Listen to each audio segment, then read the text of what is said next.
जिंदगी में चलते चलते हम सफलता असफलता सभी के सम्मुख होते हैं। सफलता का श्रेय ज़्यादातर हम लोग अपने आप को ही दायी करते हैं, लेकिन अगर हम लोग असफल हो जाते हैं तो कभी कभार या ज़्यादातर क्या बोलूँ मैं, हम लोग भगवान को दायी कर देते हैं कि भगवान ने क्या किया, क्यों मेरे तरफ नहीं देखा। लेकिन अगर थोड़ा शांत दिमाग से हम लोग सोचें तो ज़रूर हम ही लोगों का कोई कर्म फल के लिए ये चीज़ हमारे सम्मुख आया है। हेलो एवरीवन, आई एम थोड़ा अधिकारी। Please welcome back to my channel. Hope my YouTube viewers are in best health and spirit. आज मैं आप लोगों के सम्मुख महाभारत की एक छोटी सी कड़ी का विश्लेषण करूंगी। ये कड़ी आप लोग सभी जानते हैं। चौसर के खेल को कौन नहीं जानता। सभी जानता है कि पांडव लोग चौसर के खेल में हार गए थे और कौरव की जीत हुई थी। और वहाँ सिर्फ पांडव अपना सब कुछ नहीं, अपनी बीवी द्रौपदी को भी उन्होंने दांव में लगाया था और वो हार गए थे। और उस समय स्वयं श्री कृष्ण ने आकर द्रौपदी को सहायता किया था। ये है सामने की कहानी, लेकिन इसके बीच भी छोटी छोटी कड़ियाँ हैं, वो मैं आज आप लोगों के सामने रख रही हूँ।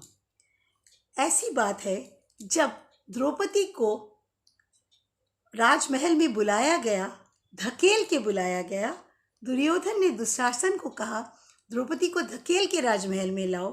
उस समय द्रौपदी डरी हुई नहीं थी। वो जानती थी उसके पांच पति है, वो लोग उसे बचा लेंगे।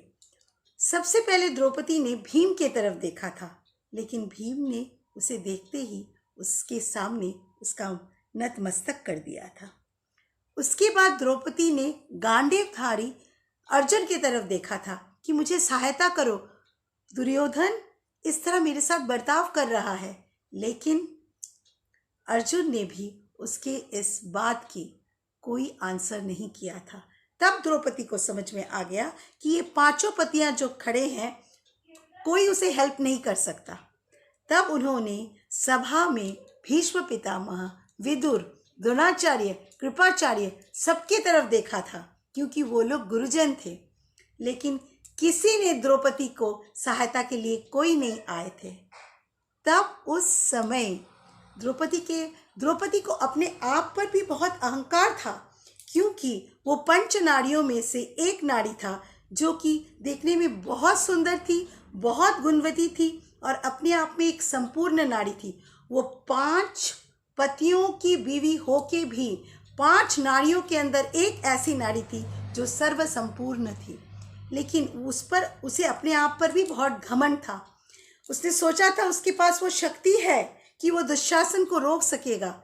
लेकिन दुशासन ने जैसे ही उसके कपड़े के छोर को पकड़ा, तब द्रौपदी को पता चला कि द्रौपदी यहाँ फाइट बैक नहीं कर पाएगी। तब उन्होंने कृष्ण भगवान को याद किया। कृष्ण भगवान उस समय रुक्मिणी के साथ बैठ के खा रहे थे।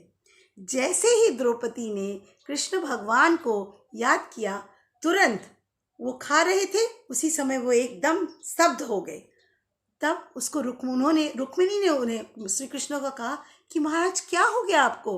बोला कि मुझे द्रौपदी ने बुलाया है, वो बहुत संकट में है, आप शीघ्र चले जाइए।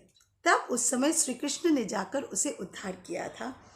उसको वस्त्रहरण कंटिन्यूअस दुशासन ने उसका वस्त्रहरण किया था और श्री कृष्ण ने कंटिन्यूअस उसे साड़ी देते गए थे।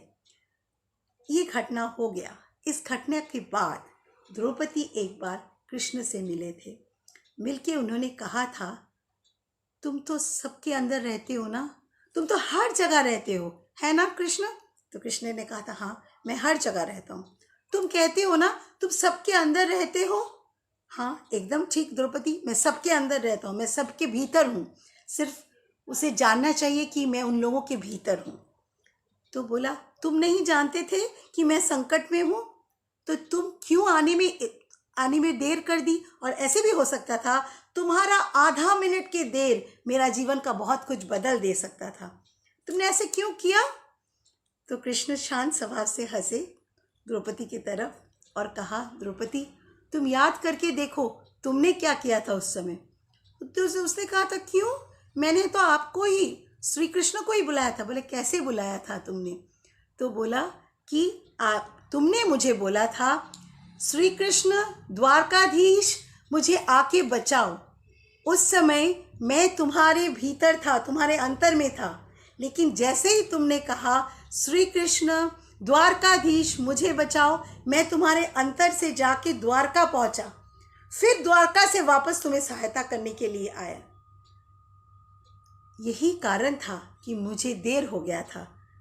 तो द्रौपदी एकदम चुप रहे। श्री कृष्ण ने कहा कि तुम्हें अपने आप पर अहंकार था, तुमने मुझे बहुत बाद में बुलाया था, और बुलाया भी तो ऐसे था कि मुझे दौड़ के पहले द्वारका जाना था, फिर तुम्हारे पास वापस आना था। तुम अगर बोलते, श्री कृष्ण तुम मुझे बचाओ, तुम तो मेरे अंतर में हो, तुम तो सब जानते हो, तुम मुझे बचाओ, तो मुझे और द्वारका नहीं जाना पड़ता और ना ही मेरा लेट होता तुम्हारे लिए। तो सच्चाई यही है, हमें भगवान को संपूर्ण तरह से, पूरा तरह से हमें विश्वास करना है। तभी भगवान हमारे पास आके, हमारे अंदर आके हमें सहायता करेगा। क्योंकि हर एक व्यक्ति के अंदर भगवान है, किसी ना किसी रूप में, या कृष्ण के रूप में, या शिव के रूप के, या जीसस के रूप में, या गुरु नानक के रूप में। हर रूप में भगवान हमारे अंतर है। सिर्फ हम लोगों को संपूर्ण तरह से भगवान पर विश्वास रखना चाहिए, तब भगवान ज़रूर हमारे साथ देगा। If you like my video, please like, share and comment on my video. Subscribe my channel if you have not done it before. Press the bell icon which is just beside the subscribe channel and click on all notification to be notified whenever I post a new video. Hope to meet you very soon with a new idea and a new story. Till then, stay happy and blessed. Bye bye friends.